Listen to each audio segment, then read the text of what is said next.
How is the campaign going? Look at where the politicians are going. This is Now You Know. I'm Rob Snow. Deeper than the headlines. The answers you need to know. This is Now You Know with Rob Snow on News Radio. With just 5 days to go in the election campaign, looking at where the leaders are can offer clues about the state of the race. Liberal leader Mark Carney is probably in the air right now after spending all day campaigning across Quebec yesterday. He's headed for the West Coast with an event scheduled later today in Victoria, British Columbia. The Liberal lead has narrowed in Quebec, according to some of the polls, but the Liberals are still in the lead, followed by the Bloc Québécois, which has gained a little bit of ground. Wherever Carney goes, the main message is the same. He says you need to vote Liberal to be protected from Donald Trump and Pierre Poilievre. You know, in a crisis, you have to prepare for the worst, not hope for the best. You have to distinguish between what you can change and what you can't. What you can change and what you can't. And after 78 years, I don't think we can change President Trump.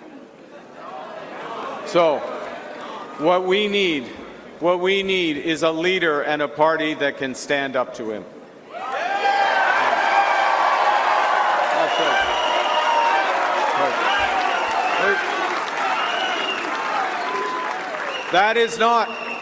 That leader is not Pierre Poilievre. No. He draws his inspiration from President Trump. He copies his ideas. His first instinct, Poilievre's first instinct when our nation was attacked was to call Canada stupid. He called us stupid. It was our fault. While the Liberals are trying to solidify their lead in Quebec, they're also in what is shaping up to be a two-way race in British Columbia between the Liberals and the Conservatives. And that is bad news for the NDP, and it's why Jagmeet Singh spent the last few days in British Columbia.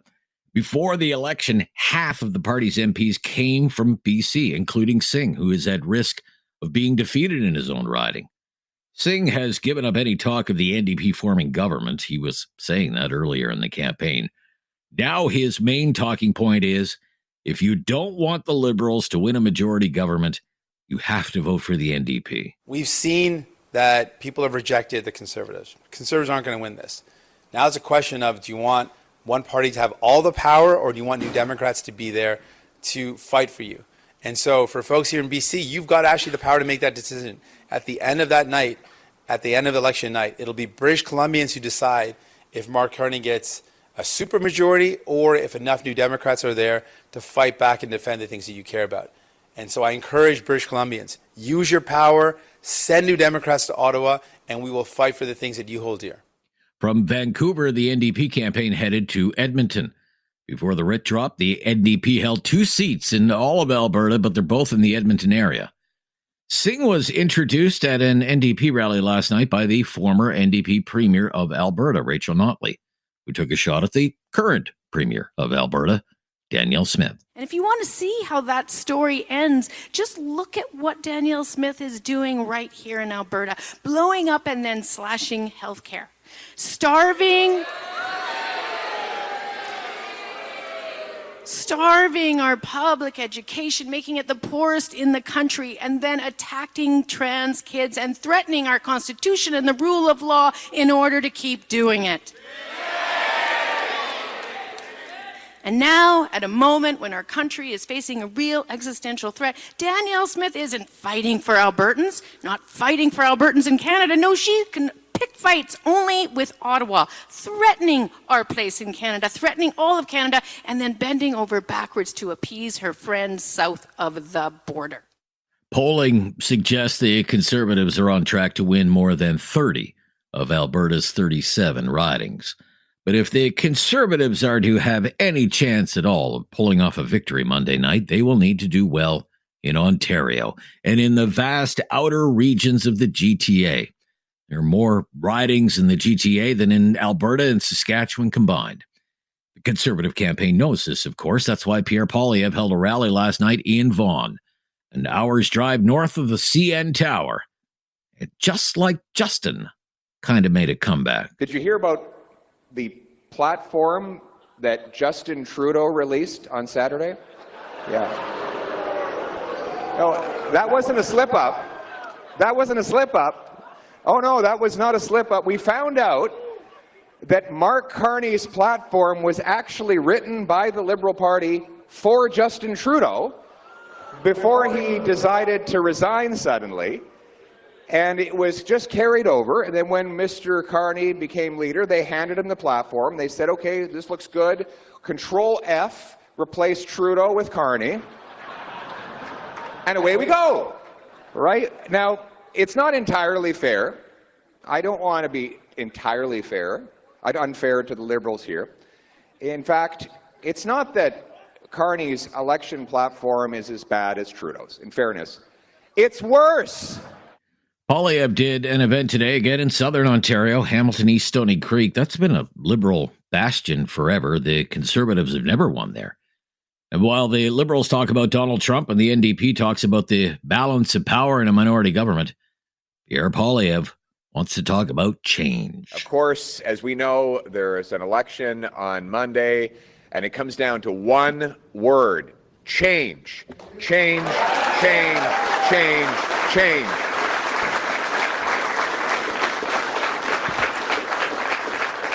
Change so you can afford food and housing. Change that you are safe on your streets.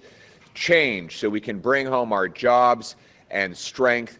Change to put Canada first. And change is the name of our plan. By the end of this day, Pierre Poilievre will be having another rally in the riding of Central Nova in Trenton, Nova Scotia. That's where Liberal Cabinet Minister Sean Fraser quit when the Liberals were down in the polls, only to announce a comeback once the Liberals were up in the polls. The riding has a Conservative Party history, once held by Peter MacKay and Peter MacKay's father, and even Brian Mulroney for a period of time. After another event in Edmonton today, the NDP campaign is off to Winnipeg. Before the election, the NDP had 3 seats in Manitoba, 2 of them in Winnipeg. I'm Rob Snow. This is Now You Know, and this is News Radio.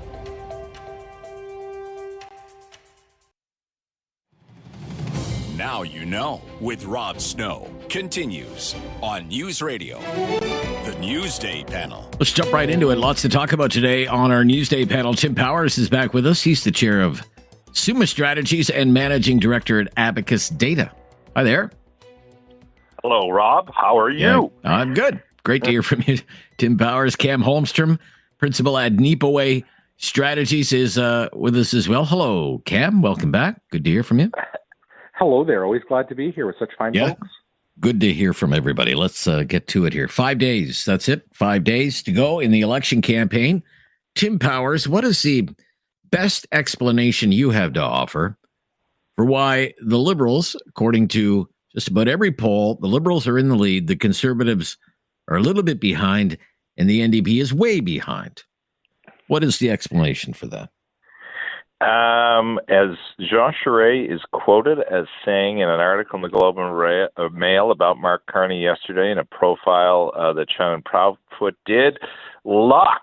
He put the F word in front of luck, but Mark Carney may be the luckiest politician in the history of Canada, and that luck, to add to the answer, is Justin Trudeau resigning on January 6th, Donald Trump rearing his head early in the new year, and this whole election, for the most part, falling into a frame that perfectly suits the candidacy that Mark Carney is offering. Luck. Wow. Not skill, not Liberal skill, but luck. Isn't that it? That's very interesting. Maybe we'll explore that a little bit more. All right, Cam, what's your best explanation for why the Liberals are in the lead, the Conservatives behind, and the NDP's way behind? I'm going to say what Tim has said, but put it slightly differently, because I don't think it's totally luck, but it is timing. Like, that's just it, right? The fact is, events going on around us were always going to affect how this was going to look. Like, let's just be real. Donald Trump was elected in November. we knew that Trump 2.0 was going to be unpredictable. So I don't think that piece of it's necessarily shocking. But let's be honest, at the time, even when the prime minister said he was resigning, you know what? We just started hearing 51st state stuff and annexation. Like, that was never on the table before. So that everything got ramped up with that. But yeah, that's essentially, like, to me, that is it. And I agree with the assessment that, look, 99 times out of 100, Mark Carney, as a candidate as he is, might not work in this situation. But this is that one moment, right? This is where his skill set lines up just right. And when it comes to looking at people who are looking at who the best choice is, and like, I'll be blunt about it here. I'm a lifelong New Democrat. I have never voted anything but NDP in a federal election. That was until Sunday night when I voted Liberal for the very first time. And oh my gosh, Cameron! Exactly, did you have to? Did you have to take a shower after that? Rob, I had to go through my rosary because I know my late maternal grandmother was a off CCFer. I don't want to think about the physics that took place inside the urn of her ashes when she found out that her son just voted for a central banker Liberal. But the circumstances we find ourselves in, that we got to get through this period to get to the next period, right? And if I honestly felt that my party was the best choice to do it, that's what I would have done. But they've had 4 weeks to prove it, and they haven't. So, and I think that's where a lot of people are at. It's like, look, we're dealing with an existential crisis that's forcing a lot of people to reconsider some things. And there was no planning for that. So to me, timing, being in the right place at the right time. Well, remember where you were. Remember where you were when you heard it first, Tim Powers. Cam Holmstrom, who bleeds orange, voted for a guy who worked at Goldman Sachs, operated tax havens, funds in tax havens, and was chair of a company that rent-evicted people. Okay, that was the guy Cam Holmstrom voted for. But Rob, you forgot the other key element of this story. Who passed away on Easter Sunday, too? Pope Francis. He must have known what Cam did. I mean, my God. The whole Catholic faith was overturned. Oh, my gosh. Let me add one point, too, on the luck aspect of it and putting a bow on it. The great Canadian historian Donald Crichton used to say, history is a thing of character and circumstances. And that's this moment in history. Mark Carney, as Cam described it, fits the circumstances. He is the character, the non-politician, politician, banker, crisis manager who found the offering he had to be perfect, it appears, for this moment. There will be lots, though, to be said of if the Conservatives do end up losing, as to why Pierre Poilievre and the campaign weren't prepared for the twist and the turn, because as Cam rightly stated, Donald Trump was coming. But I think we all underestimated the release valve that went off in the Canadian public as well when Justin Trudeau stepped down. That is amazing to me in this part of the story. There was so much animus toward him when he stepped away, and the Conservatives and the NDP, for that matter, weren't effectively able to tie Mark Carney to Justin Trudeau, despite significant efforts to do it. That also tilted this equation. It wasn't just Trump, but the relief that Canadians seem to have and the amnesia, some will argue, they have about a Liberal fourth term, as Pierre Poilievre continues to point out, is incredible. See, I wanted to ask you about turning points, with all due respect to my corporate friends and colleagues at Sportsnet, TSN turning points. You've both pointed to Trudeau leaving, Trump talking about Canada. I'm wondering if one was a bigger turning point than the other. That if Trudeau leaves and Mark Carney comes in, but the Trump factor is not a factor. He's not even talking about Canada or tariffs or 51st state, whether the Conservatives can beat Mark Carney without the Trump factor, or whether the Trump factor maybe that was the big turning point. Cam? I think, well, let's put it this way. I think the way Trump ended up coming out, like we knew he was coming, so you knew it was going to be something. You just couldn't tell how far it was going to be. And I think the degree of it was what did it. Because even this, if you think about just the timing of it, obviously Trump started talking 51st state stuff before Mr. Trudeau stepped aside. So had he not said that kind of stuff and was just on his usual stuff, Mark Carney, I think he would have won the Liberal leadership, I don't know if he would have wanted his hands down as he did, right? And again, if Carney's not in that place, what else does that look like, right? Like you can try to tie Carney to Trudeau, but he was the one of the group who probably had the most distance from Trudeau. If a Chrystia Freeland was in that spot, I think it would look very different right now in how that would have gone over with the public. And this is where I truly believe this. You look historically, there are certain people who just fit a moment. And guess what? When this moment passes, if Mr. Carney doesn't grow into the role, he may be one and done. He may be done that fast. But it's just how this is all played out and how it's all come together. All right, we'll talk a little bit more about the Conservative campaign, what may have gone wrong, what it may mean for Pierre Poilievre as the leader of that party. When we come back, Cam Holmstrom from Nibaway Strategies talking about the election campaign. Let's work from the assumption that it is a Liberal victory on Monday night. Let's just work from that assumption, not that it's a certainty. What does the future hold for Pierre Poilievre? Are the knives out for him? I've heard this election campaign been described as presidentialized. It's presidentialized. It's two individuals, one on one side, one on the other. I mean, let's say Poilievre gets 40% in the polls. The Conservatives come in, it's 40% in the polls. That would be better than Stephen Harper got in 2011 when he won a majority government. I mean, do you have the knives out for a leader that gets you at 40%, even though they lose? What do you think, Tim? Well, I suspect the view that will be taken, Rob, is you're in the game you're in. So what happened in 2011 when Mr. Harper got 39 and what may happen on Monday will have some comparability, and some may use it as an argument, but I think it'll come down to this. If Mr. Carney wins a majority, I think Mr. Poilievre will be hard-pressed to stay and will quickly, as has been the case with the last few leaders, be pushed if he isn't willing to step forward.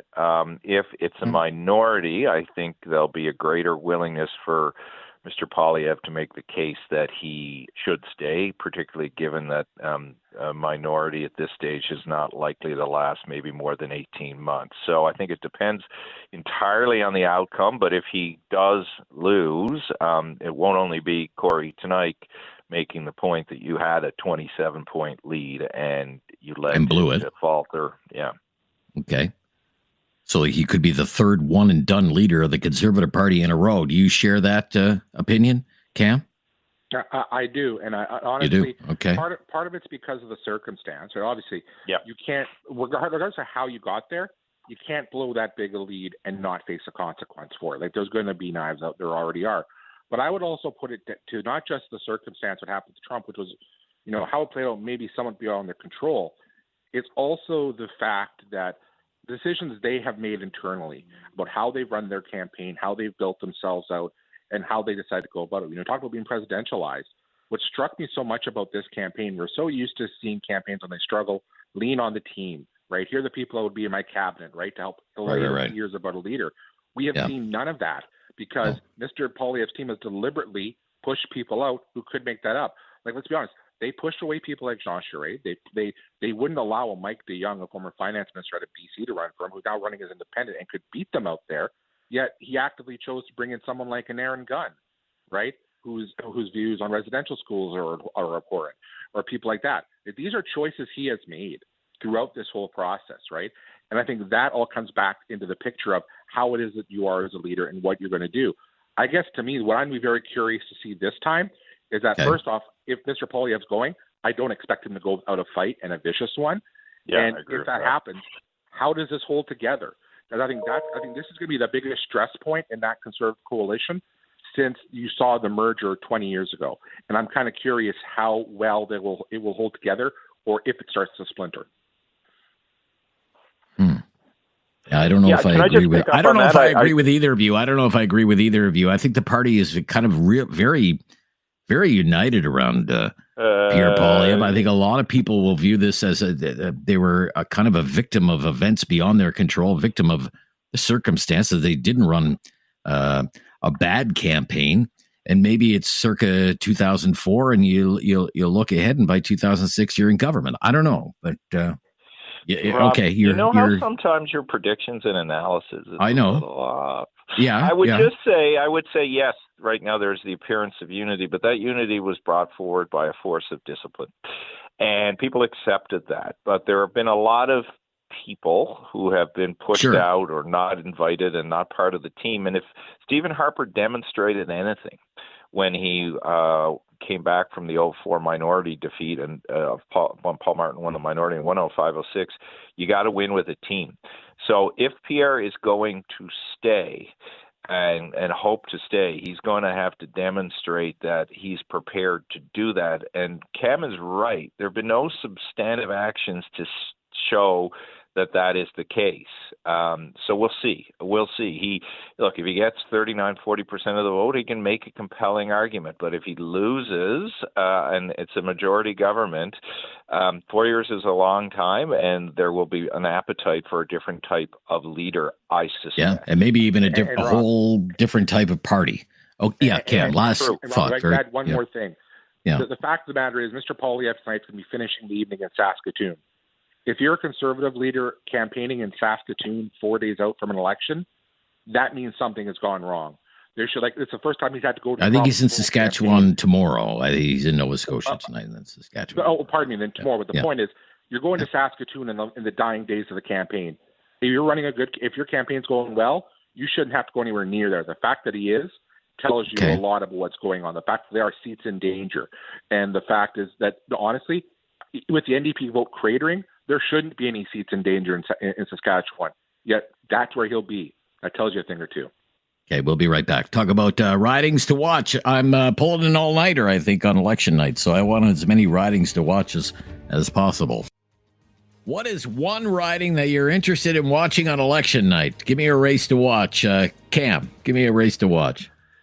Well, I was going to say Mr. Singh's riding in Burnaby because that was the very first time I came on the radio with you. It was right before that by-election, so it'd be kind of fitting the next time I come on after we lose it.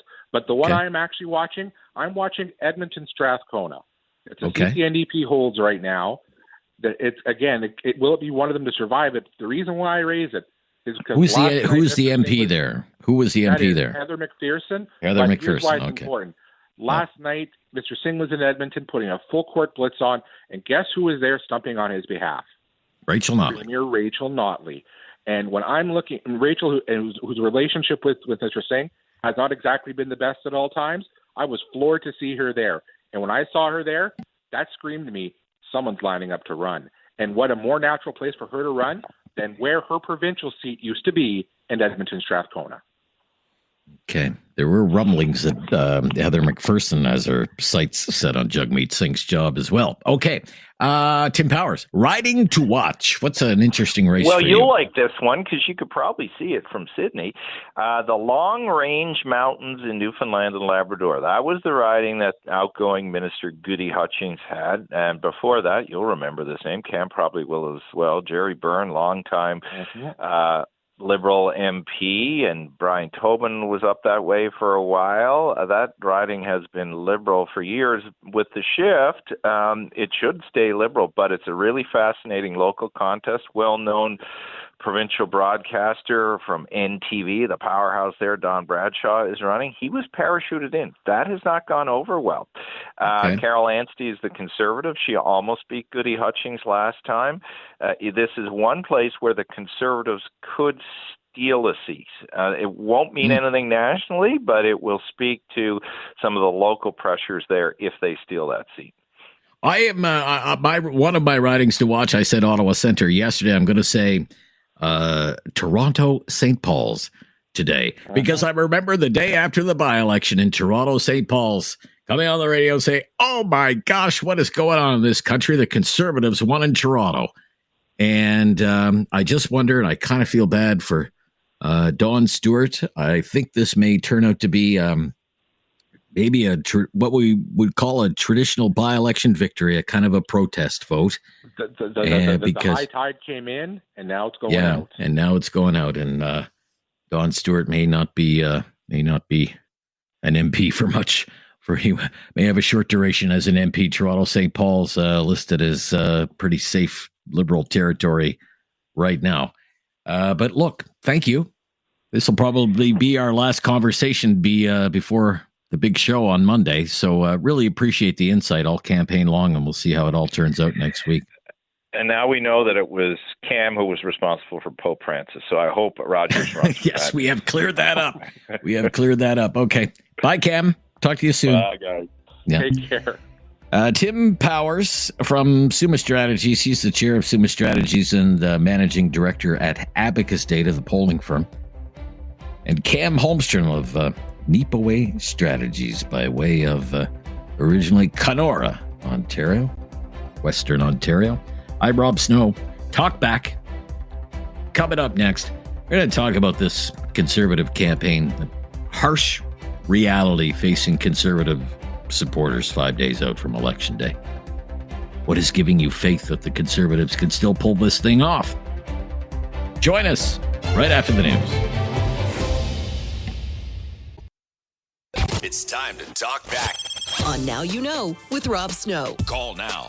And have your say. 1-833-668-2577. Welcome to Talkback. 2 hours of debate and discussion on the big issues of the day, and today's topic, the election campaign and the harsh reality facing the Conservatives. If you listen to this show for any length of time, you will hear this line from time to time. Critical thinking is not dead. Critical thinking is not dead. And what we mean by that on this show is we don't check our brains at the door. We try to come at things as they are and not how we wish them to be. And the harsh reality for those of you who are hoping for a changing government is that, barring something quite unforeseen, it would appear as though the Liberals are going to win this election and the Conservatives are going to lose the election. And the NDP is facing a total collapse and will most likely not even have official party status in the House of Commons after Monday night. Now, around here and on this show, we first started noticing that this could happen some months ago. In fact, as far back as February, we were asking callers right here on Talkback, what would you think if the Liberals win the election? What would you think if the Liberals win the election?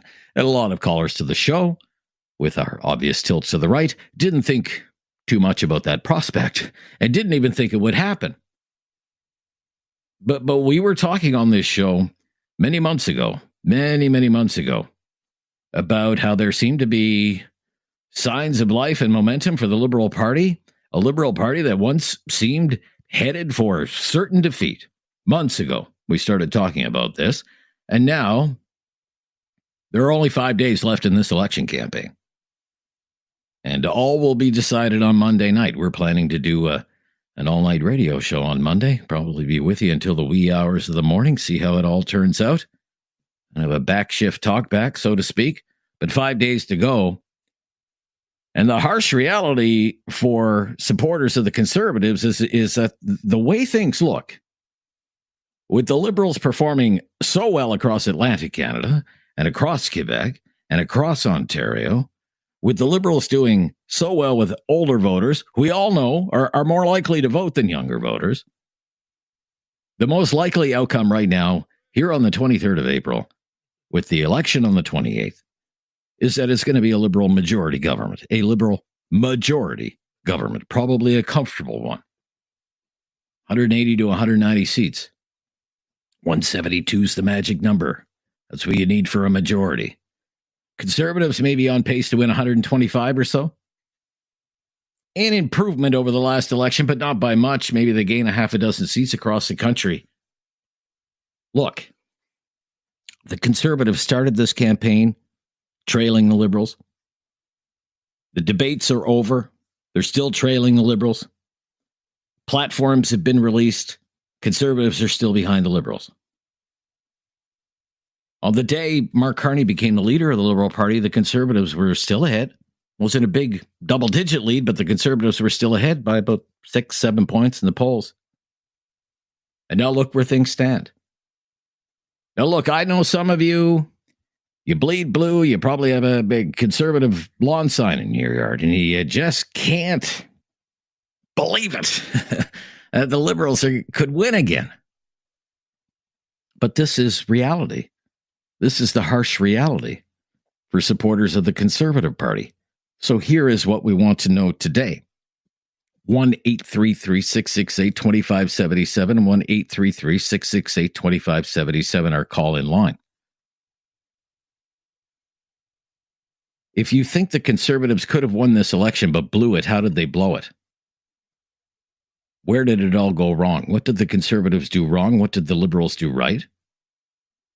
And as well, if you still believe, if you still have faith, if you are still confident that all of these predictions that you hear every day, every hour,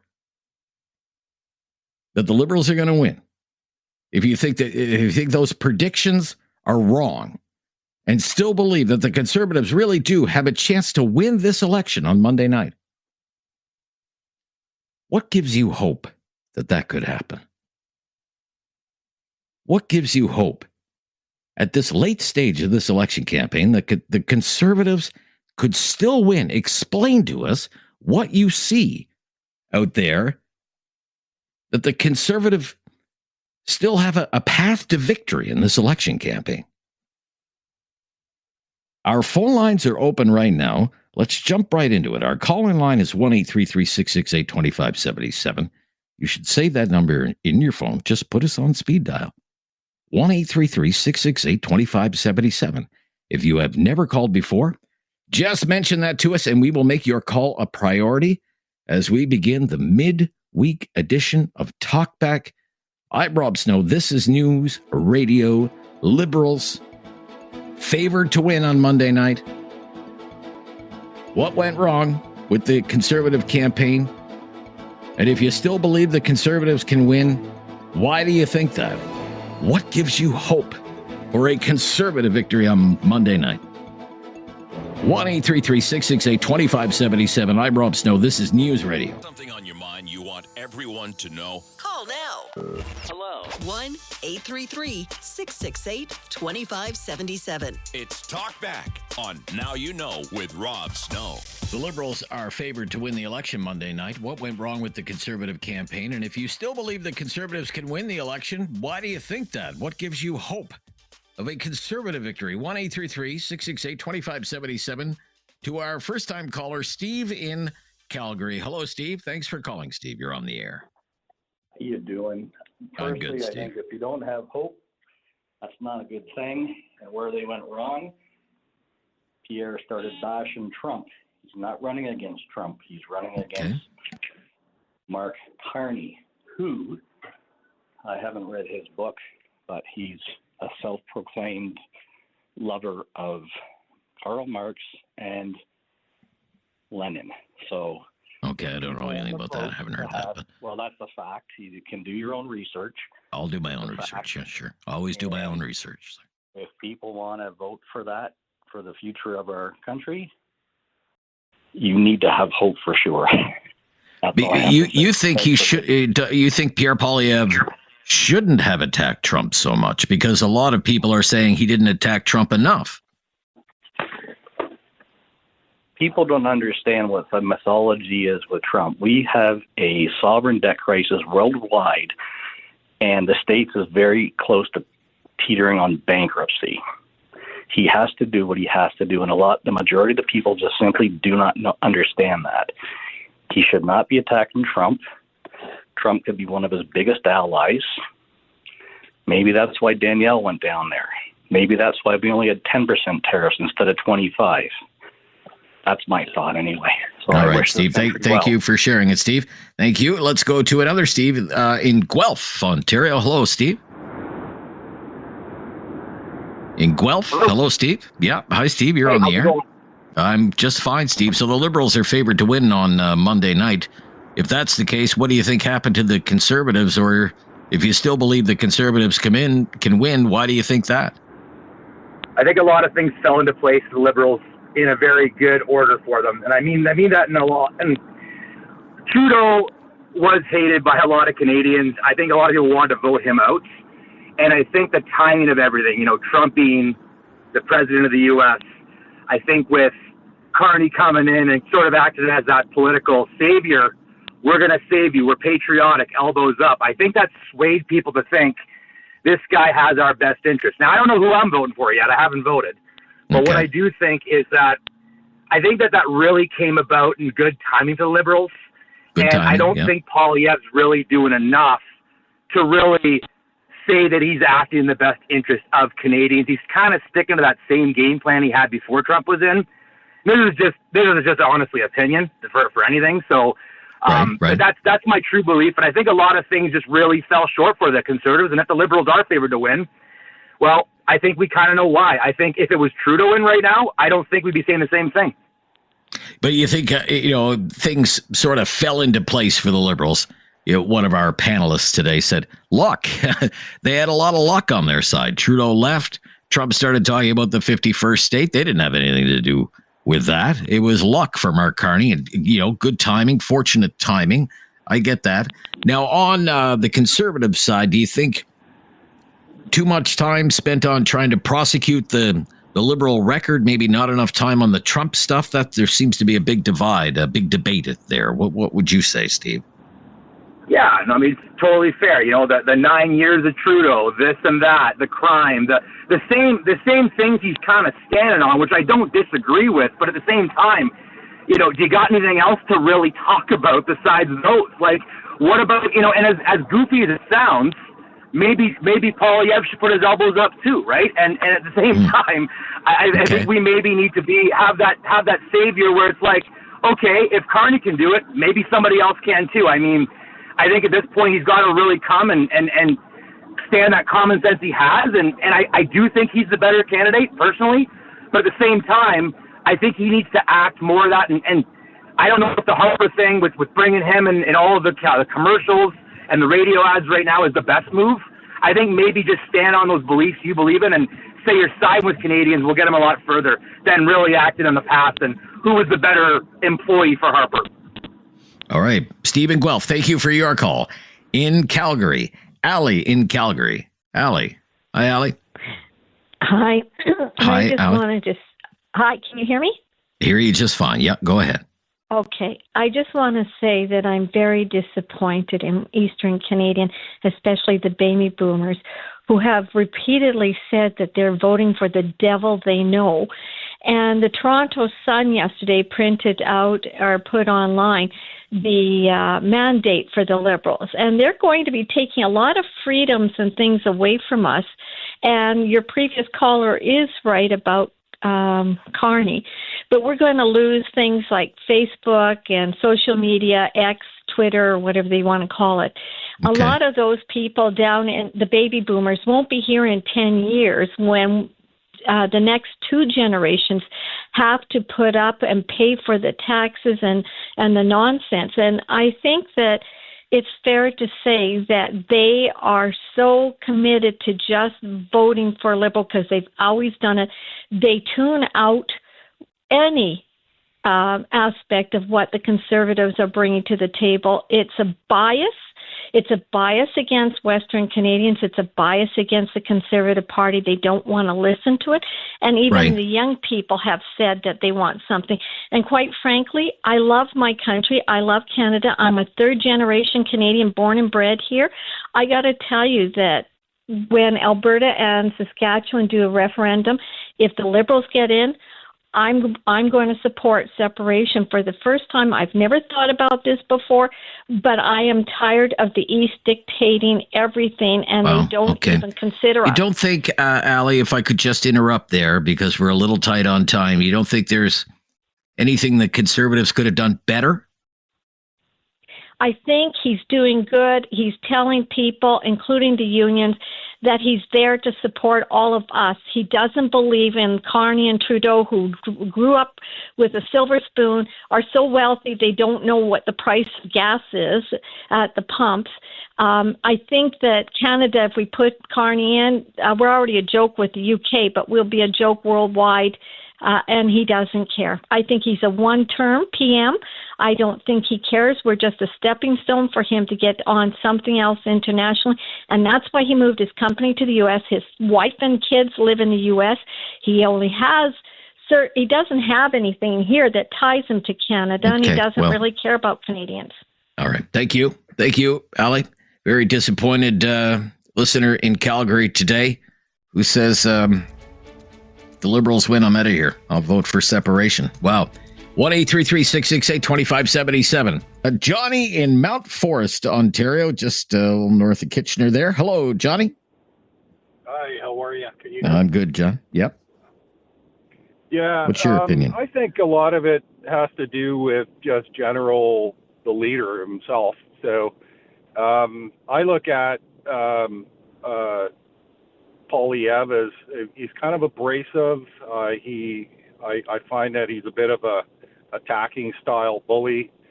I don't really gel with that. He says things like name calling, like carbon tax Carney and sell out Sing, things like that. Those aren't really, personally, I don't think they're Canadian values. Okay. I find them polarizing.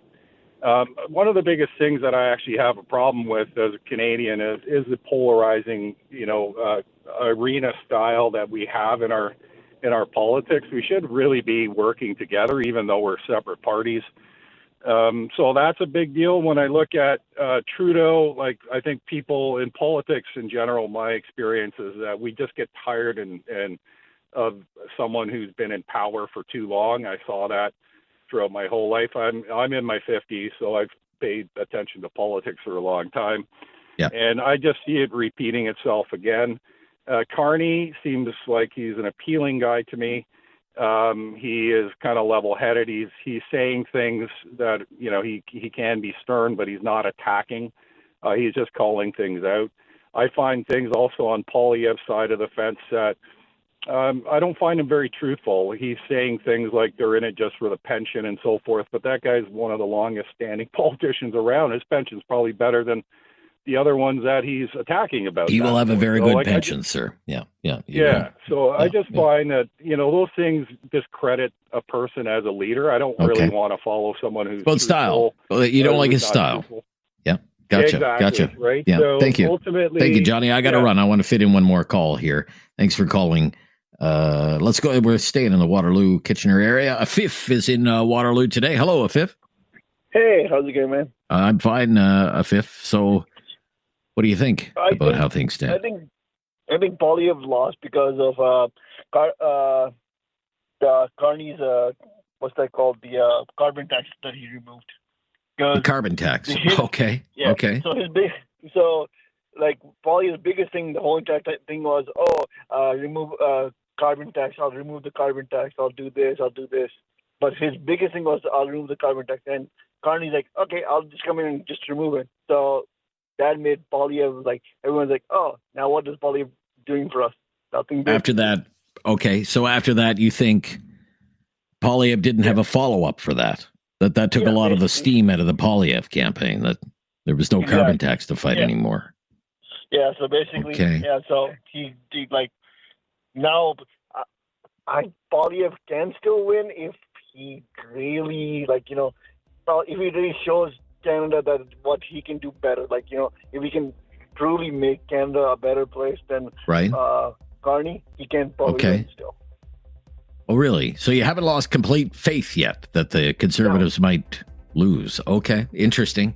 Thank you. But do you think the carbon tax and axing the tax, and once Carney axed the tax, took a lot of the steam out of the Conservative campaign? Good point, Afif.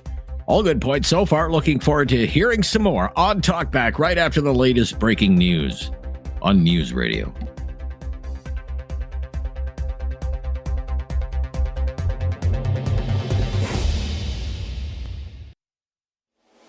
Have something on your mind you want everyone to know? Call now. Hello. 1-833-668-2577. It's Talkback on Now You Know with Rob Snow. The Liberals are favored to win the election on Monday night. What went wrong with the Conservative campaign? Or if you still believe the Conservatives can and will win on Monday night, what gives you that hope? 1-833-668-2577. Busy on the phones today. Ryan in Kitchener. Hello, Ryan. Hey, how are you today? I'm good, Ryan. What are your thoughts? Wonderful. I think I'm not worried at all as a conservative voter. Now, here's why.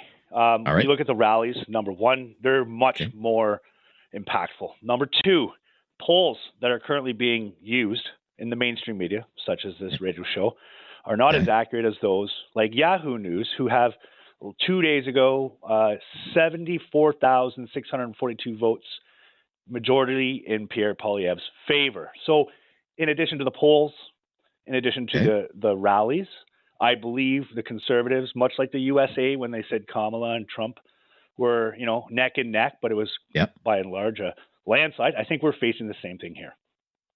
Okay. You don't think the polls are telling the whole story, that there's something more happening on the ground that maybe is being missed, right? Yes, sir. Yes. What do you think whether it's people like me in the media or these polling companies, what do you think we're missing? I think it's the number of people that are actually polled and where are those people polled? Okay. Those are good questions to ask. Wouldn't you agree? Well, I believe all of that is weighted scientifically by the polling firms, yes. But I would like to know, what do you think it is if we're missing something? Okay? Because there was a lot of second guessing going on after Trump won the first time and after Trump won the second time. What did we miss? What did we not see that we should have been seeing? I would like you to answer that question. What do you think we're missing? In terms of the polls, or in terms of why you think not polls? Just you have faith that the Conservatives are going to pull this out. Okay, correct. When every indicator suggests they're not going to pull it out because of support in, as I said, in Atlantic Canada, in Quebec, in Ontario, where you are. The math just doesn't work in the Conservatives' favor. So what are we missing? Yeah, no, I just don't believe those numbers are completely correct or adequately put out to the Canadian people. I mean, the number of people polled, is that clearly displayed on those polls? Does it show a number? Yes, it does. And is the number more than 74,000 people? Okay, so you believe the one poll that shows the Conservatives are winning, but you reject all the other polls that shows the Liberals are winning. That's not true. I want to know do those polls match the poll I'm looking at? Was there more than 74,000 people polled to acquire those numbers? No, it's usually between 1,000 and 1,500, something like that. So that's not an adequate point of view of Canadians' perception of who they want to vote for. Again, 1,000 people versus 74,000 people. It's not that I don't believe them, Rob. I just believe the one more than the other. That's all. Because there's more people polled. Okay, but again, I want to get to the heart of the question. What do you think is happening on the ground with voters on Main Street and in neighborhoods that we're not getting, that is not reflected, and that the result could be a stunning result? Because look, I'm working election night, okay? And believe me, if all of these polls are wrong, there's not enough crows in Canada for these polling firms to eat. Okay, so that'll be a major story that I'll be following it. I would like to know, since you seem to be ahead of the story, what you think that story is. Is it the story in terms of we're more motivated? Young people are more motivated. More young people are going to get out in mass numbers. These kinds of things. I know what you. No, that's a good question, man. And that's one of the other things I wanted to bring up in this call, and I'm glad you did. One thing I'm grateful for the Liberal Party over the last 9 years. Two things, actually. The first home savings account, great addition to help Canadians achieve purchasing a home. But the other one was encouraging young people to get into politics. I have not encountered as many young people as I have in the past, I would say a year and a half, who are just sick and tired. And like the other caller said, people get sick and tired of the one party, but sick and tired of mainly Trudeau, and are able to acknowledge that Carney is basically Trudeau 2.0, just like everyone likes to call Pierre Timu Trump. I mean, we can always clap back with something as similar as that. He's really not any different than the last Liberal leader. And one more thing. Your previous caller said that he got rid of the carbon tax. See, that's another problem I have. The final chapter has yet to be written on that, I think. He did. Yeah, I agree, sir. Absolutely. But he didn't remove it. He just reduced it to zero, which means it can be put back up. So I have a question I'd love to know if the Liberal Party, are they going to the food bank now because we're not lining their pockets anymore? Just out of curiosity. And that was a very all right. Look, I hope you'll call me back next week. We'll be talking about the aftermath, and we'll see how it all turns out. Okay, Ryan, thank you. Bye-bye. Let's go to Halifax, Nova Scotia. Carlos is with us. Hello, Carlos. Hello. Hi. Hi, Carlos. Can you hear me? Hear you just fine, Carlos. Go ahead. So, first of all, some disclosure. I have already voted. I voted Liberal first time ever. Always done voting NDP, but just vote Liberal. But at the end, I do think Poilier is going to pull this out, and the Conservatives are going to win for two reasons. One, I have noticed that some conservative friends of mine were quite critical, will often say that, Poilier seems to be always angry and stuff, but they are going to vote a conservative. And what I think is happening is that the same thing that happened with Trump. Poilier seems to be underpolling. That means that people are not being, underpolled. So they might not be saying out loud, but at the end, they are going to show up and vote for conservative. And that might be happening now. Another thing is that I do some teaching, just another disclosure, on political market. And the way how he adopted the motto change, I was very surprised. That's the same motto that Obama have used it. And that motto that it's very good to create a process of identification. People identify with that. It doesn't matter where you are, unemployed, student. Are you happy with it? No. So do you want to change? So it's an automatic driven that you. Sure. We need a change. Well, I mean, there have been really two competing big time narratives in this election campaign. One is Trump, the threat from Trump. We need to be protected by Trump, stability with Trump. Who's the best to deal with Trump? Okay, that's the liberal message. The Poilievre message from his campaign, and you heard it today, change. He must have said it 10 times today. He will say that until for the very end, because it doesn't matter where you are, in which location, as a tax driver, a farmer, are you happy with your situation? And you don't have to agree that there is a need for change, even if you are not a conservative. So I have a feeling this adapting that motto was a very clever move, and it might be just enough. Also, if I don't have time for another. Also, Carlos, we'll have to wrap it up there. Thank you very much. Our phone lines are jammed today. Carlos has traditionally voted for the New Democrats, voted for the Liberals this time. Thinks with 5 days to go, the Conservatives are still going to win. Robert in Calgary. Hello, Robert. Hello, Robert in Calgary. Rob. Yeah, go ahead. Yeah. Rob, the Conservatives are going to win this. They are, okay. They have the momentum. Okay. And I think the youth are the ones that are going to swing the vote. Okay. Young people are very engaged. They're the ones that are going to get out, and they're going to vote for the PCs. You know, at that age, they want pro-growth. They don't want more debt, you know. They want to be optimistic about their future. You know, I mean, it's no different than the way we were when we were young. A guy wants some hope that he's going to, you know, have a good country and a good place to live. So I believe that the youth are going to swing this vote. Okay, it'll be a youth quake, kind of like 2015 when Justin Trudeau took all the youth votes, and then now 10 years later, it's kind of come full circle, and maybe it'll be the young voters that put the Conservatives over the top. I believe so. You believe so? Okay, if that's what you believe, that's what you believe. All right, Robert, thank you. Robert, let's go to Linda up next. Hello, Linda. Hi. Hi, Linda. What do you think? Thanks for taking my call. Yeah, you're welcome. I like what the last guy said. The youth is significant, specifically when you think about taking away TikTok, Facebook, all of that. That I mean, their lives and their businesses are run on it basically. Okay. But I have to say, I'm praying that the same thing happens in Canada that did in the States. All of the main media outlets, almost, you know, supporting the Democratic campaign and really got obliterated. I think that people really, I'm hoping, wake up, and just specifically to a couple of comments made by two different callers. They don't like Pierre, so they're going to vote Liberal. the party that chased $500 billion out of Canada, the party that put people who stood up against COVID and truckers in jail, the party that took money out of people's bank accounts and froze them. And no one seems to be talking about or understanding the involvement on a global level that Mark Carney has with the WEF. Nobody's talking about it.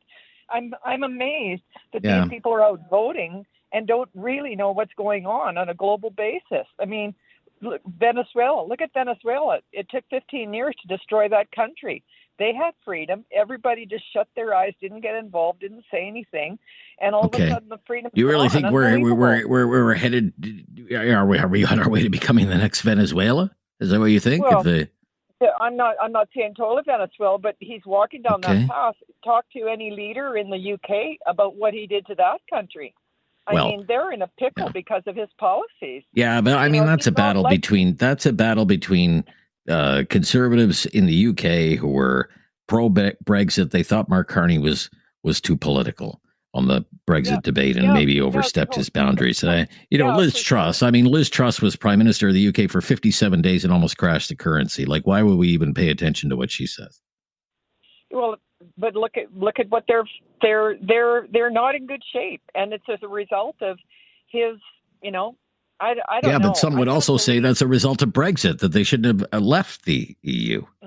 Yeah, okay, good point. Right. But still, on the other hand, I don't know how people can vote like Pierre or not.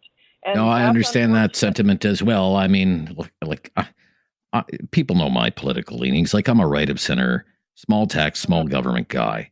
I can't, for the life of me, understand why people would say, oh, after the last 10 years, sign me up for more of that. Like, I'm not one of those people, but I'm trying to keep an open mind here, Yeah, on your carbon tax, Carney came in, well, nobody has to pay it. That's not true. And Pierre has talked to that. It is being paid by industry, but that's all going to trickle down. It's not going to make any difference to the consumer because it gets pushed to the bottom. I don't know in economics. But let me ask you this to the point, because we're a little tight on time. Do you still think the conservatives can pull it out on Monday night? I hope they can. I've been watching his rallies across the country from Surrey through the the West, which not a problem. Ontario, Labor. In the Atlantic, I'm hoping that translates into votes because they're packed, they're lined up. Right. That enthusiasm says something about what could happen with the ground game when the crescendo comes on Monday. Gotcha. Okay, Linda, glad we could fit you in. We'll have to stop here, though, before we head off to Edmonton and Halifax before the top of the hour. In Edmonton, Cliff is up next in Edmonton, Alberta. Hello, Cliff. Hello. Hi, Cliff. Good to hear from you. What's your opinion, please? Well, good day, Rob. I'd have a hard time adding anything to what Linda just said, but I'd just like to say that now I've heard over the years that the Federal Liberal Party is the most dynamic, the most successful at getting elected in the entire free world. It is, yeah. Well, I have an opinion as to why that is. I think I'd love to hear Canadians are the most gullible voters in the free world. If they're willing to just let go of the last 10 years because the Liberals got a shiny new pony in a banker suit, we're in trouble. If you want to know about Mark Carney, read his book. We could avoid a lot of grief that way. Okay, what do you think is going to happen Monday night? Do you think the Conservatives can still win? Well, I'm really hoping so, Rob. I'm really hoping that the polls are as backwards here as they were in the U.S., but I until that happens, I'm going to have to go with the assumption that we're going to be in for another 4 years of the Liberals. Okay, Cliff, thank you. And to Halifax to wrap up the first hour of Talkback. Full hour ahead right after the news at the top of the hour to take your calls. Brett. Hello, Brett in Halifax. Hi, Brett. Hi, Rob. How's it going today? Very busy today, sir. Lots of people with Yes, lots I of can hear opinions, that. just the way I like it. Yeah, go ahead. Well, What's that's yours? good. Yes, I'm a first-time caller, by the way. Appreciate that. I think the conservatives are still going to win, You do? Okay. What gives you that hope? and it's because everybody I seem to talk to all want the conservatives to win. And the people I ask them, well, how about the other people that you have talked to? And they all say the same thing. Right. And what kind of things are they saying? What is it? What is it about the state of things that they're Just they all want change. Everybody wants change. They're sick of the liberals. sick of the liberals? Time for a change in government. Yes. Yes. Okay. All right. Look, I'm glad we could fit you in, Brett, in Halifax. First time caller there. And hope to hear from you again. We'll see how it all plays out, of course, over the next few days. Still 5 days to go. I suppose anything could happen. But right now, all indications are, the Liberals are in the sweet spot right now, kind of sitting pretty. That's why we want to know. What do you think? Conservative campaign? What went wrong? If you still think the team in blue can somehow pull this out, I'd love to know why you think that. What is... where does your optimism come from? 1-833-668-2577. 1-833-668-2577. A whole hour ahead to take more of your calls. It's time to talk back On Now You Know with Rob Snow. Call now. And have your say. 1-833-668-2577. The Liberals are favored to win the election on Monday night. So if that's the case, what went wrong with the Conservative campaign? And if you still believe that Conservatives can pull this out on Monday, why do you think that? Welcome to hour number 2 of Talkback as we go to Waterloo, BC in Waterloo. Hi there. What's your opinion? Hi there, BC. Hi, how are you, Rob? I'm good. Good to hear from you. What's your opinion, please? I think that it's funny how the conservative voters now are saying that the polls are wrong when their guy was ahead by, I think, like 20 points at one point. And now, the polls are no good. But when they had their guy up by 20 points, it was just, the polls are great. I find that comical.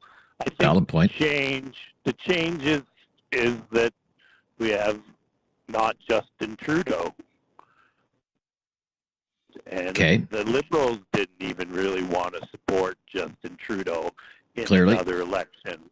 Yep. It's a different candidate. It's a different platform. All this, we need a change. Well, you're going to get a change. You're going to get a Liberal government with a new agenda. That's the change that you're going to get. Okay. Well, the platform, though, that was released, I mean, was that really a Carney-style platform, or was that more of a Trudeau-esque platform, sir? So much spending, the big deficits, creation of new bureaucracies, very Trudeau-esque, not much of a change there. I think there's significant enough changes there that I would still support it. I would support a lot of the things that I think Justin Trudeau might have platformed again, but I think that Carney has the background and the backbone, especially the backbone, to stand up to Donald Trump, because that is a threat not only to our economy, but to our sovereignty. He has threatened our sovereignty, the sovereignty of our nation. Pierre will bow to him. He will cave 100%. He doesn't have the backbone. Doesn't have the backbone. Carney has already demonstrated that he has the backbone. He's basically said to Trump, the relationship's over. If you can't make it work, we're done. We'll find other people to trade with. Carney won't do, or Paul Revere won't do that. He'll go in with his tail between his legs and do whatever Donald wants him to do. We can't have that. All right. So to you, the defining the defining issue is Trump and who will stand up to Trump. And Carney, you view Carney as the superior candidate in that case. I believe he is. Yeah. You believe so? Yeah. Fair enough. Fair enough. And even more importantly, he's not Justin Trudeau. And he's not Justin Trudeau. As Okay. conservatives would paint him. All right. Again, thank you for your call from Waterloo today to Halifax. First-time caller from Halifax is Craig. Hello, Craig. Welcome to the show. Hello, Rob. Thank you. First-time caller. I appreciate that, Craig. What took you so long? No. Welcome to it, sir. I'd love to know your opinion. So my opinion is I don't know if the Conservatives will pull it off or not. What I think is, though, the last caller said 20-point lead. I believe at one time the Conservatives had a 29-point lead. Again, I can't remember. But I think there's a few issues. I think a big part of it was for the last year and a half, 2 years, Pierre Poilievre, instead of talking about policy and points, focused more on making up rhymes and slandering Justin Trudeau. You know, whether it was deserved or not is another issue. But, you know, all he wanted to do was come up with jingles, right?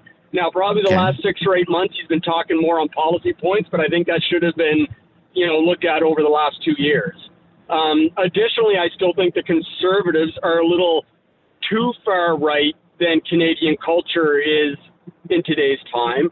And at the end of the day, while people look at policy as well, I think you got to sell the person. And if all the Liberals had to do was replace their leader and go from a 29-point deficit to a 3 or 4 point lead, I also think that speaks to how Canadians perceive Poilievre. I think they need somebody a little more progressive in there, a little closer to center than far right for the Conservatives. Okay. Well, I wouldn't describe Pierre Poilievre as far right, sir. Far right. Maybe. You're right. There's some further right, I guess, that they could have put up, but I also think that they could have somebody a little more progressive as well. A little more progressive. Yeah, certainly appreciate that point of view. Okay, thank you for your call. Yeah, I mean, if the Conservatives come out the losers on election night, among the things I hear people say, Poilievre was too good at his job. I find that to be a strange take. You can call me a contrarian. This is not what a lot of people were saying 6 months ago or a year ago. It's a very popular opinion for people to say Poilievre shouldn't have gone after Jagmeet Singh so much, for example. Sellout Singh, let's get only in it for his pension. Shouldn't have spent all that time and effort linking Singh to Trudeau, calling it the Liberal NDP government, even though it was a Liberal NDP government. But I hear this from time to time. Shouldn't have attacked Singh so much for propping up the Liberals until he qualified for his pension. Popular opinion now is they shouldn't have done that because look at where the NDP is in the polls. And I get that. It doesn't help the Conservative cause that the NDP vote has collapsed. And a lot of the progressive vote has migrated to the Liberals. I understand that.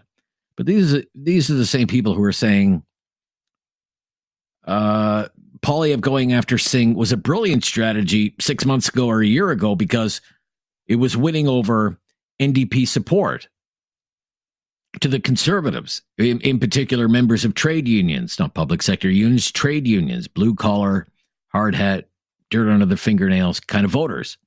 And we know the Conservatives are going to grab some of that vote on election night. As well, some people have been saying, well, the Conservatives were too hard on Justin Trudeau and beat up Justin Trudeau too badly and left him so politically broken that Trudeau had no choice but to step down. But I don't think that's what happened. The Conservatives were very clear. Unlike the NDP, the Conservatives were always clear. They wanted to run against Justin Trudeau. And everyone in opposition should have wanted to run against Justin Trudeau. The NDP never quite clued into that for some reason. But everybody should have wanted to run against Justin Trudeau because he was the most unpopular politician since the late days of the Brian Mulroney government before he stepped down. And Trudeau wasn't giving any indication that he was going anywhere. And I still think to this day, Justin Trudeau probably thinks he could have beat Pierre Poilievre. Justin Trudeau did himself in with his own ego when he expected Chrystia Freeland to follow orders and deliver a fall economic update and then be replaced as finance minister by Mark Carney the very next day. And Trudeau didn't anticipate that Chrystia Freeland would balk at the idea and knife him on the way out the door. I know a lot of liberals are singing Mark Carney's praises and talking like Mark Carney is some kind of savior. But the liberals should really be sending champagne, chocolates, and flowers to Chrystia Freeland because she got the ball rolling. She got the ball rolling on change for the liberals, change to the benefit of the liberals, because Chrystia Freeland ended Justin Trudeau's career. I'm Rob Snow. This is Now You Know. Talkback on News Radio. Robert, up next, Calgary. Yes, Robert in Calgary. Hello, Robert. How are you? I'm good, Robert. How are you? I'm okay. That's good. Now that we have the pleasantries out of the way, let's talk about this election. What's your take? I think that we have to not underestimate the young people. Okay. They are tired, and I'm tired, and I'm the same age as Carney, and I'm tired of it. Okay. Okay. Like what we're doing is we are turning a first world country backwards. Okay. By all these policies that are supposed to be good for, you know what I can't figure out is why we don't involve the people in the referendums on, for example, this carbon tax and other things that are important. Nobody has a say. They just, we're going to do this and you know, the taxpayers are going to pay for it. It's ridiculous. Okay, so you would support you would support something like more direct democracy. For example, we have Pierre Poilievre, part of his platform is if it's going to be a tax increase, there would have to be a referendum before there could be a tax increase. But because it's the people that you should be working for the people. Sure. Right, but isn't that what this whole 36-day? I'm sorry, Robert. I'm sorry. I'm not trying to be obtuse here. I'm just trying to make a point, a counterpoint, if you will. Okay, isn't this what this 30-day exercise is all about? This election campaign is but Canadians having their say, right? Yeah, and 7 million have already had their say. 7 million people have already voted. Yes. Yeah. Right, and we send those people to Ottawa. We pay them very well to make these kinds of decisions, right? Yeah, you're right. You're right there. But you don't think that's enough, and there should be more. Yes, the people need to have a say. Okay. Like I'm not for $130 billion more in debt. I will tell you that. I look at it this way. I'm close to retirement. Yes. And if this is going to put me back where I have to work another 5-10 years, yeah.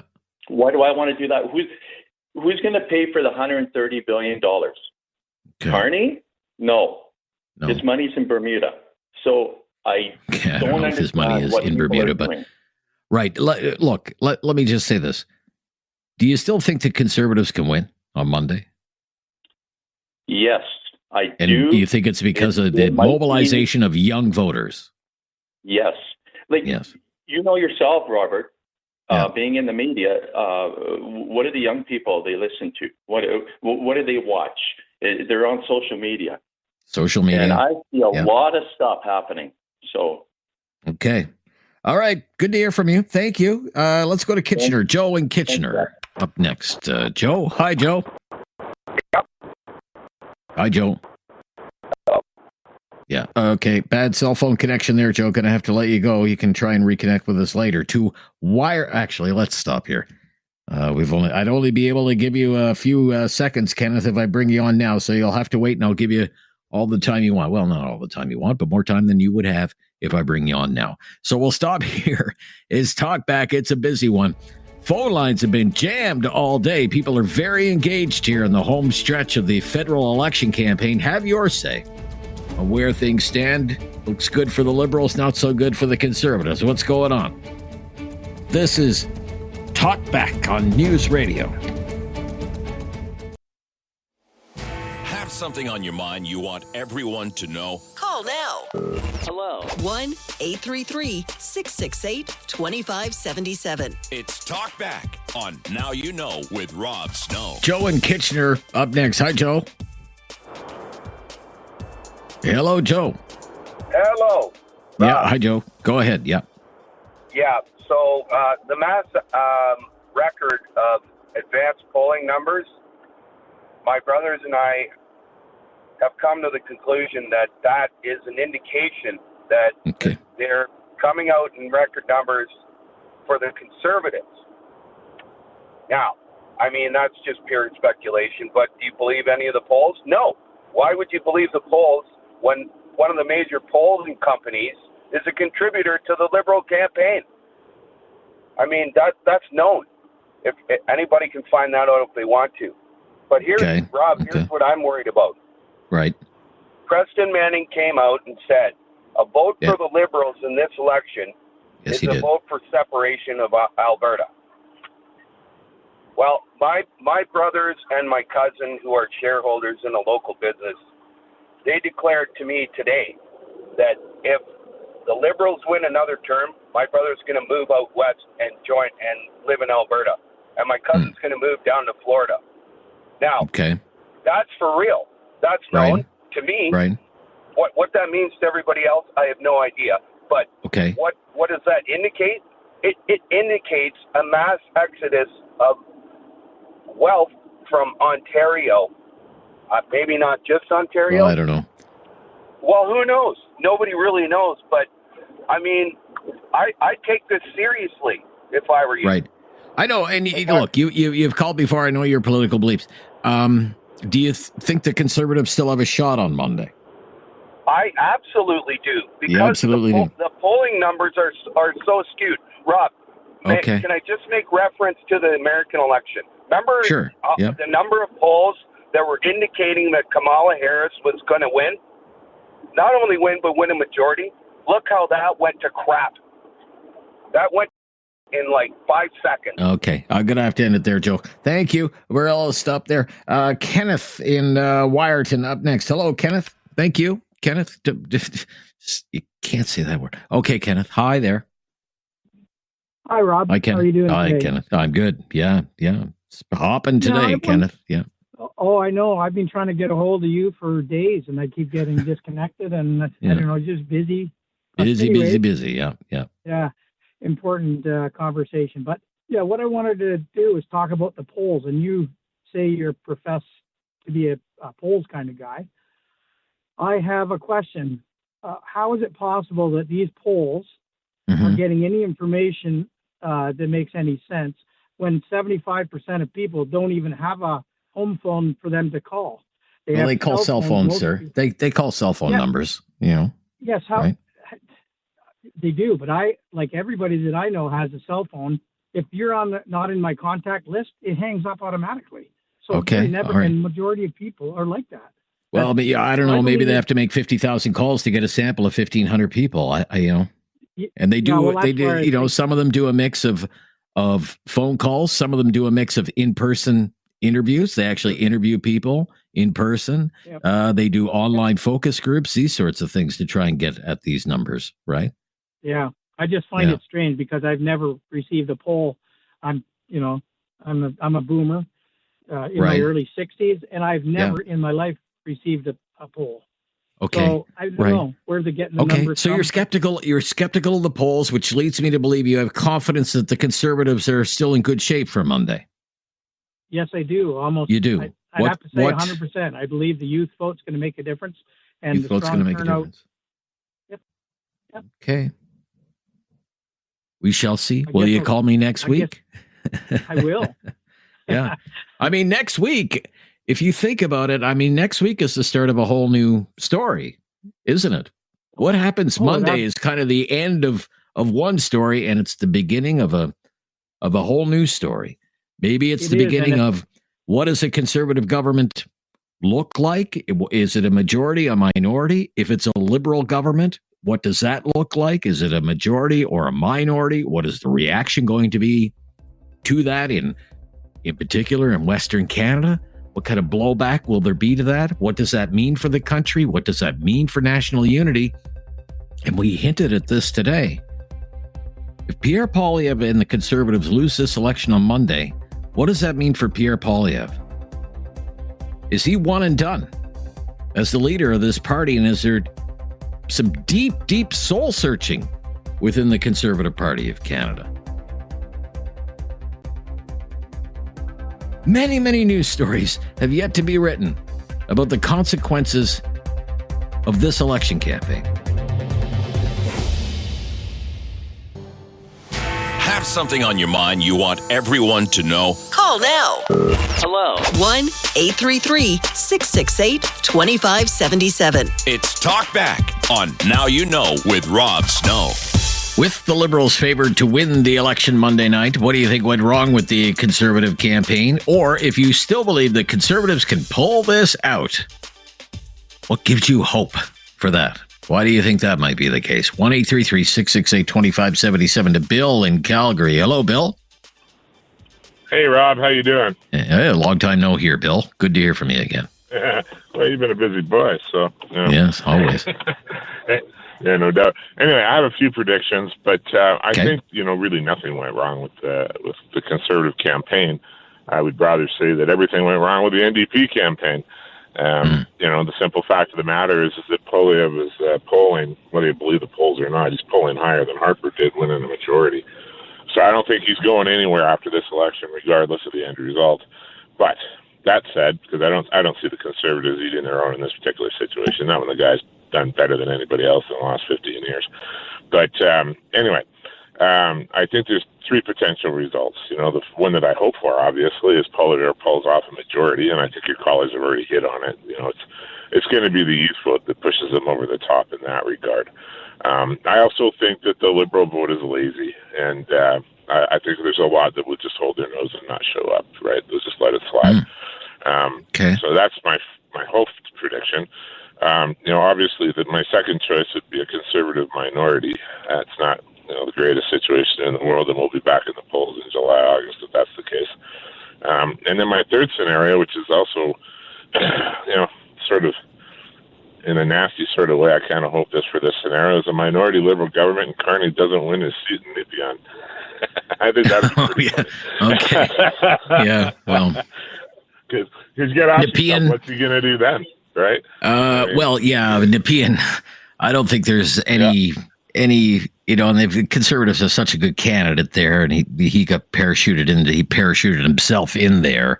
But Nepean is pretty safe territory, pretty affluent part of Ottawa, and a lot of public servants live in Nepean, sir. And look, even when the Liberals are getting decimated everywhere else, I think even provincially, when the Liberals were getting creamed provincially, when they were winning like 7 seats, 4 of them would be in Ottawa. It's just I can't say that I'm super familiar with Ottawa. The people I do know, they're all, I've always seen it as a kind of actually a pretty Tory town, unless you're a civil servant. But that's just wishful thinking, right? I think if he doesn't win that seat, he's got a world of trouble on his hands, and he'll probably be going off to be chairman of the WEF. Okay. But so that's my hope. Well, apparently that job might be available by the sounds of things. So all right, Bill. Yeah. Thank you. The youth will make the difference, he says. The youth will make the difference. But outlining a number of scenarios. Danveer up next on the line. Share your thoughts, Danveer. Let's go. Hey, Rob. Hey. Going for your the what they could have done better, right? So yes. The things like over even in the calls and the program, right? So there were some apprehensions about the women voters. So he could have brought in some women MPs in the forefront, saying things, right? So for reassurance. The other thing he could have pitted better. He's kind of fighting against the educational credentials of Mark Carney. So he could have brought in some people in the forefront with better qualifications. I don't think he's got his finance critic compared to Carney. So okay. So that could have be a fight against their points. The Liberals kind of took away all the strengths they had, like it was focused on one thing only, carbon tax. That somebody else also said that, right? So they took it away. On the other hand, like why I think they still have a chance is the polling. I don't say they are wrong, but they are always a sample size, so they do not reflect the entire population. Anyways, depends on how you source your sample, and they probably do not even there's no way of checking if the people answering are the actual voters too, right? So. Okay. So what do you think could happen on Monday? You think the Conservatives have a shot, or it really doesn't really matter to me anymore? Like I don't know if doesn't matter to you. Okay. Hopefully it is in the best interest in the long run. So hope for the best. That's all. Hope for the best. Okay. All right. Okay. I hear you. Thank you, Danvir. Good to hear from you. Let's take Jeff here. Let's fit in Jeff from Cambridge. Hello, Jeff. Hi. How are you doing? I'm good, Jeff. Thank you. What do you think? I'm going to play the same song again, immigration. You've got a lot of people that just came into Canada, and they're going to vote one way. And this is just me talking. Well, they can only vote if they're citizens, right? That includes quite a few people. Right. Well, it takes quite a while to become a Canadian citizen.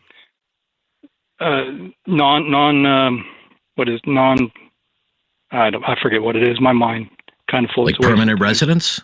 You're right. Permanent resident? Yeah, they can't vote. Still vote. No, they can't. No. Are you sure? Yeah, you know more than I do. So, but still, what are you talking about here? 15% of Canada? I don't know what the percentage would be. 25%. Sir. BBC says it's 25% immigration right now in Canada. Okay. So let's just say 15%. That's who's if I'm running a party, am I going to go against that and say no more immigration? So that's a guarantee 15% in my mind. Right. That's a lot. So of you think the vote of new Canadian citizens will swing for the Liberals, and that could decide the election? Is that what you're saying? I think it's been done on the provincial. Okay. Of course, all the parties are running candidates that do outreach to those communities, for example. Yeah. As I say, you know more than I do. I'm just, I like in Brampton, for example, in the western part of the GTA, where there's a large Indo-Canadian community. They're all running. All of their candidates are from the Indo-Canadian community. In the lower mainland of British Columbia, where you have large Sikh populations, the parties, all their candidates are Sikh, for example. It's not just the Liberals they're doing that. In Markham, where you've had this scandal about the guy who wanted his political opponent to be turned over to the Chinese consulate. Markham has a big Chinese Canadian populations, like 70% of the population. The candidates, they're all Chinese Canadians. Yeah, but right? It's not just the Liberals. I'm just saying it's not just the Liberals who that are seeking votes. Well, that are doing outreach to multicultural communities. It's just a fact of Canadian politics, sir. I got to run. We're a little tight on time. Glad I could fit you in, though, Jeff. Thank you. Yeah, bye-bye. I'll be right back. Dave, up next in Calgary. Hello, Dave. Yeah, I don't personally think anything's gone wrong with their the Conservative campaign, but the Liberals are just, doesn't matter who their leader is, they're just trying to pull a fast one. They're lying to us about everything that's possible. They want our economy to stay weak. He's going to be bringing carbon taxes back in like crazy, no matter what they're called. And we have a choice in this country. Either stay with the Liberals and our economy is going to be weak, or if you go with the Conservatives, at least they're going to try to get the economy moving again. Because I tell you, the American president would just love to have the Liberals get in there, because the weaker our economy is, the more they can wreck our economy. And you tell me if I'm wrong. I don't think so, though. Okay, but why do you think right now that the Liberals are in front in all of these polls? If everything you say is true, like, what is it about? Because that doesn't sound very attractive, but it seems to be more people are favoring the Liberals right now. So I don't know. They just seem to be scaring people, and nobody seems to be scaring people. Nobody fear, and nobody right? Nobody seems to remember what they've done to us for the last 9 or 10 years.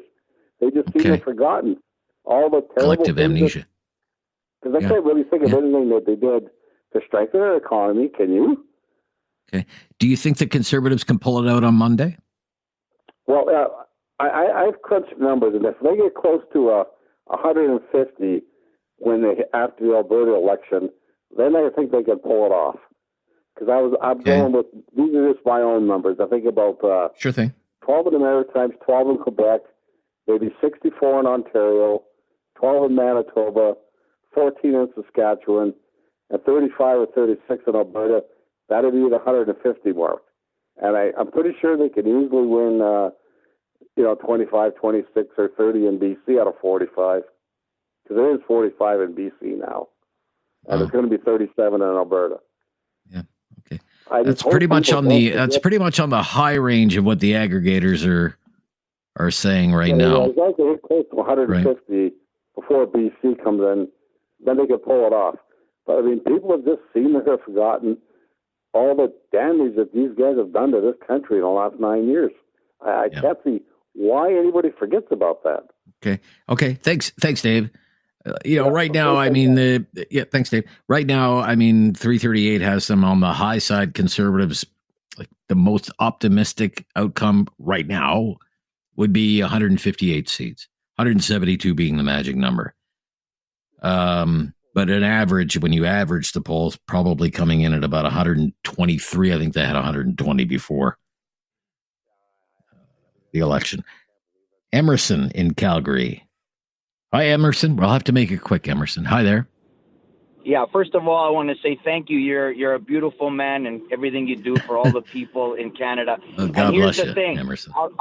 God bless you. I want to say one thing. It'll be a conservative minority government. I have case law to support that. In 1974, Robert Stanfield was picked to win a minority government over Pierre Trudeau by the Toronto Star, which I don't trust anyway. And then what happens on election night? All the polls were saying Stanfield minority. On election night, Pierre Trudeau came in and wiped his bum clean. He knocked them right out with a big majority. Same thing's going to happen, only this time it'll be a minority Poilievre government. I really believe people are going to wake up on the 28th and say, do we really want to give these clowns another 4 years? Do we? I want to say thank you very much for allowing me to say what I had to say. God bless you. You're a good man. All right, Emerson. So always.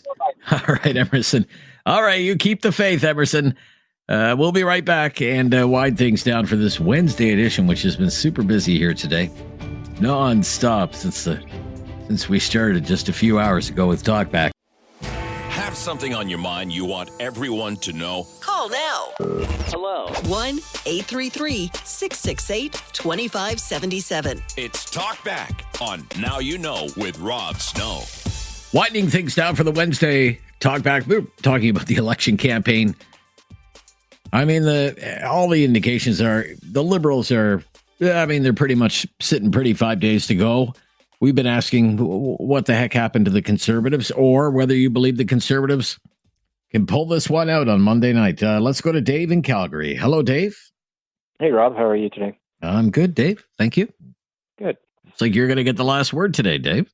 Okay. I'm honored. All right. Thank you for taking my call. My pleasure. Yes, I'm